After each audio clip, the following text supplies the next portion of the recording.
তো আশা করছি আজকের যে খেলা হয়েছে সেখানে যারা অংশগ্রহণ করেছে সবাই খুব সুন্দরভাবে অংশগ্রহণ করেছে এবং খেলাটা খুবই উৎসবমুখর ভাবে হয়েছে।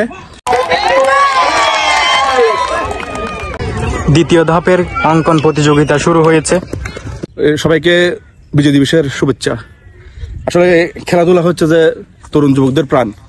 আমরা সর্বাত্মক চেষ্টা করি, অনেক আগে থেকে ছোট থেকে খেলাধুলা করে আসছি। খেলাধুলার প্রতি আমরা দুর্বল, এখনো দুর্বল, সেই তাগিদে এখনো খেলাধুলার পাশে আছি, ইনশাল্লাহ এভাবে থাকবো।